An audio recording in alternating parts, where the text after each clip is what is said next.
Good morning, flower friends. Welcome to another week of DIY Florals. I'm your host, Carrie from Flowers for Dreams. For a lovely spring mix this week. Let's go through some of the flowers together. I'm using my mason jar vase this week. Filled it up with nice, clean water. Got my clippers. Oh, this is actually one of the arrangements from our menu. Always excited about Hyacinth because it means that spring is here. I know in Chicago we just had a rough weekend with some cold temps. I think Detroit's probably having a hard week too, but you know what? Hang in there, we're almost there. Hyacinth are a bulb, so exercise care when working with these. A lot of people do have an allergy to the sap that's in the bulb. You may even want to wear gloves. I'm not going to, even though I am a little sensitive to it. We've got spray roses, peach spray roses. It's a fun mix of bright colors.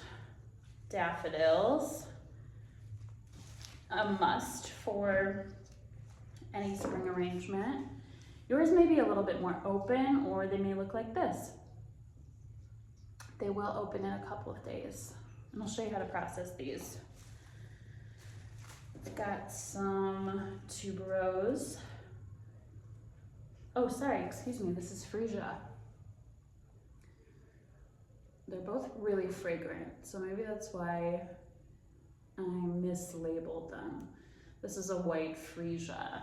It's really great in boutonnieres because they hold their shape very, very well. Our wax flower for our filler flower.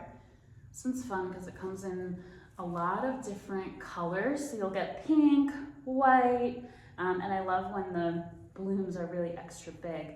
It's interesting because they use this plant in pine sol. So I always tell people to give it a little rub along the branch and smell that sort of piney evergreen scent. Because it's so sturdy, it's very, very long lasting. All right, our princess flower this week is our poppy. And if your poppy came to you still in its pod, it may be all crinkled up. You'll just gently peel back that hairy green. There's two pieces to the pod on the outside of the poppy, green pod, and then it'll reveal the center of the flower. A lot of times florists will actually burn, once you give it a fresh cut, burn and cauterize the end of the poppy, and it'll last a lot longer. So if you want to give that a try, and you've got a little lighter at home, you can just trim the end and then cauterize it and then put it into your arrangement. I'm not going to do that today, but it does help with vase life. This one is very, very delicate. So be careful when you're working with your poppy. The petals are paper thin, almost like tissue paper. They're easily damaged, and we love it because it's so special and beautiful, but it's really delicate, so be careful. It's got this cool curly stem, kind of like our ranunculus, but the petals are a little bit more delicate. It is a wildflower in a lot of regions, so places like California, where it's native to, you'll see wildflower poppies, and they are gorgeous. I always do get questions about, are poppies opium? They're in the same family, so not all poppies will generate opium. Breadseed poppies are the ones that make little poppy pods. Technically, yes, you can make opium from that, but these are not. So if you are ever wondering about poppies and their relationship to opium, I actually don't know that much about it, but I know you can actually get breadseed poppies if you want to get the poppy pod. That's a green pod with little sprigs on top.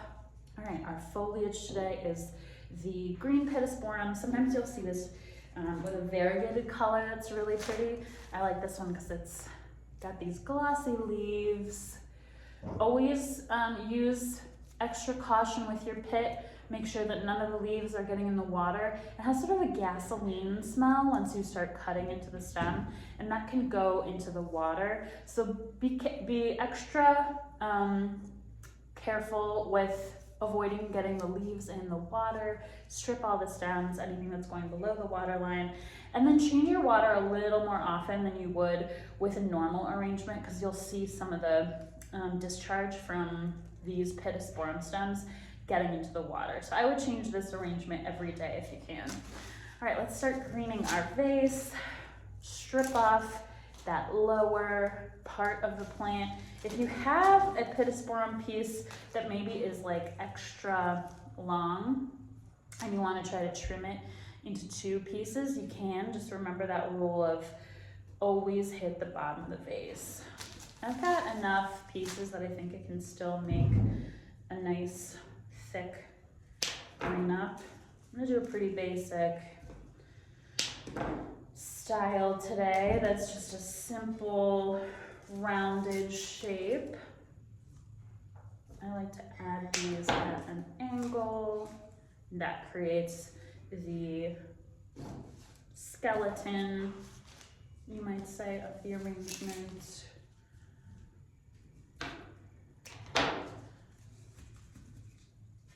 I always try to do my first layer on the shorter side.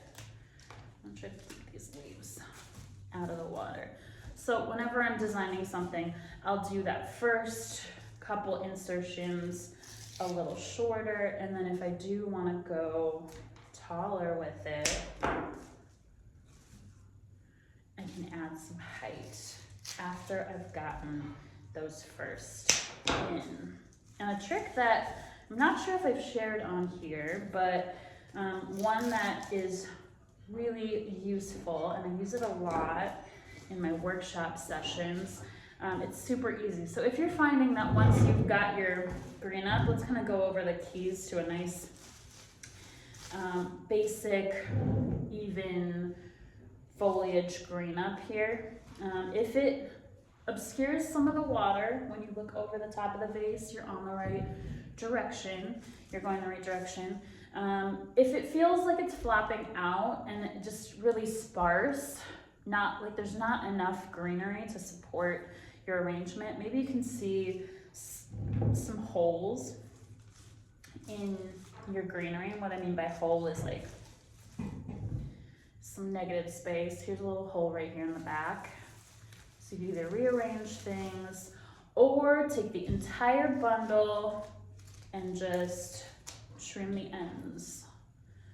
And this works even if you're 3/4 of the way through your flowers. If it's feeling sparse, floppy, and that'll set it a little bit lower down in your arrangement. And eventually I'll start to get that sort of instinctive muscle memory, figuring out how to make a nice, delicious, thick green up. All right, got my nice base in there. Let's go in with the wax flower to fill it out further. And I want these to kind of peek out of the greens, so we'll leave it a little longer. I like when I get a flower that's almost like a foliage, which wax flower can be. This kind of short piece here, and I think I'm gonna have to stick a little lower so it always stays in water. The wax flower, sometimes it'll come in with a little bit less bloom and more foliage. That's okay. You can use this really woody, evergreenish stem to contrast. It's like a contrasting foliage almost. And I usually, when I'm picking foliage, you don't want to add more than 3 different types of foliage maximum. Notice I always measure my floral. Okay. Got kind of an empty backside as usual. I'm gonna try to fluff up that rear, so there's no holes there. Oh, how pretty is that already? I love wax flower. Just adds a really instant, fun, fluffy shape. Next, I'm gonna add, let's do our hyacinth, because it's a little bigger. Mine's pretty open. Yours may be closed. If it looks different than this, it'll open up in a couple of days. Remember, be careful with this bloom, because the sap can irritate your skin. So now you can keep these little greenery, these little green shoots from the original bulb wrapped around the stem if you want to use them. Sort of almost like a foliage. Or you could take them off. Got one without really much to it. Tuck that in. When I'm designing with odd numbered elements, I like to play around with almost triangular shapes. So you can sort of see I'm building, if I add one more right here or maybe right here, I can create little triangles that creates repetition. It allows the eye to travel through the arrangement from point to point. So whenever I can use odd numbered items like 3, 5, 7, I'll try to do that. This one.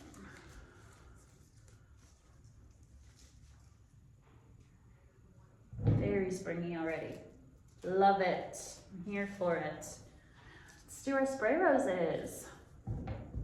Regular trick for our spray roses, peel off the foliage from the outer petal. Sometimes you'll find that your spray roses have a little like bare stem. Hopefully you can see that right there, that guy. Trim that off. There's no reason that needs to be there. We want really to showcase the blooms.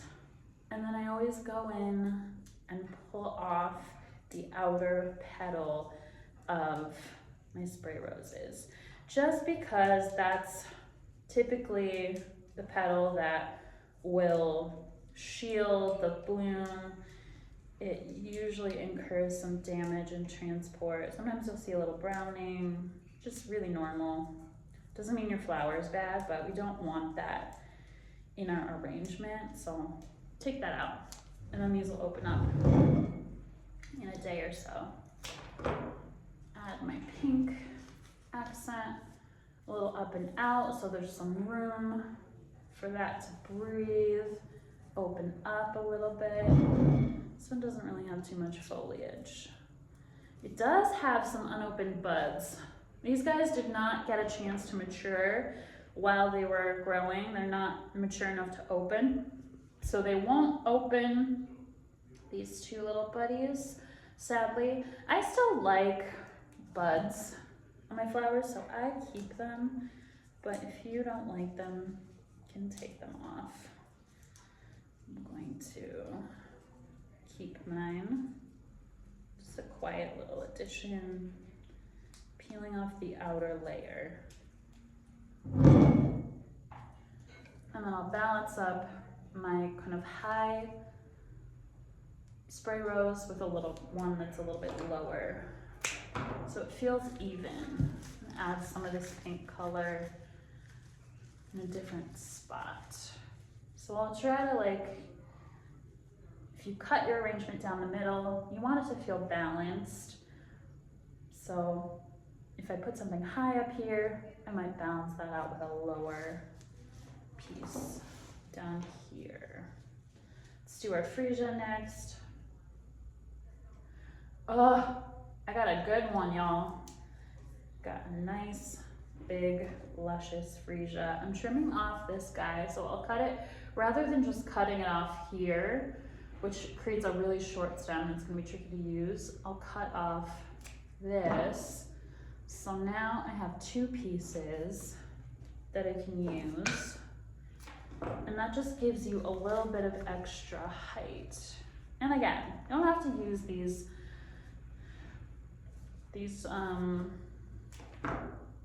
buds that won't open. It's not your thing. Like this guy will not open. Wasn't mature enough when it was cut. Little side shoot. A lot of times growers will trim off most of the side growth from their flowers. You'll get one more bigger, impactful bloom. We do that with dahlias in the summertime too. And that, I'm gonna keep this one attached. Kind of give it a little natural, more natural feel. We do that with dahlias when they're growing. So we'll give them a really aggressive pruning while they're growing so that their stems are thinner, so that we get bigger blooms on one head rather than lots and lots of tiny blooms with really thick stalks. Those are some tricks. I started growing my own dahlias. I'm missing, oh, here we go. I'm missing a daffodil. Got my daffodils. Sometimes you'll get failure to launch with these guys, which is always such a bummer. So I usually peel back the little brown papery piece to give it an extra chance. If it's starting to open, you could even just help it along really gently, pulling back those petals, reflexing it open. You always want to be gentle. I've seen sometimes these daffodils will not open on their own for whatever reason. Sometimes it just happens that way. So you always want to give them an extra helping along if they look like they're struggling. So this guy, fully closed. It's almost too tightly bound to peel it back. But so that we want it to open. Again, these don't always open on their own. So in a couple days when it's had some time to process and you've peeled back that brown layer, it's warmed up a little bit at your house, you can help it along if it's not opened. In about, a day or two, if it's still not opened, I would just gently peel that back so that you avoid having a closed daffodil. It's also really fun to see them open, so hopefully they do open. Sometimes you can't always control nature as much as we want to, especially like now when I really wish I'm ready to start putting out spring flowers, but it's still a little too early. Here at the studio, I planted some bulbs for spring. So if you're in Chicago, come on by and see our growing planter boxes outside. All right, our poppy, last little buddy. If you do want to try that trick, it'll last a little bit longer. Always be careful with your petals. So again, if you got a poppy pod that's fully closed, really just gently peel off that outer fuzzy green pod, and then you'll see your tightly clustered tissue paper poppy, and you can let that open, cut the end, and then if you want to take a little lighter and just burn that, cauterize that cut there, your poppy will last a little bit longer. All right, beautiful. We did it. Our spring arrangement, a couple things still yet to open. Don't forget to change your water a little more often with this arrangement because we've got that pittosporum. And I'll see you next week. Bye, everybody.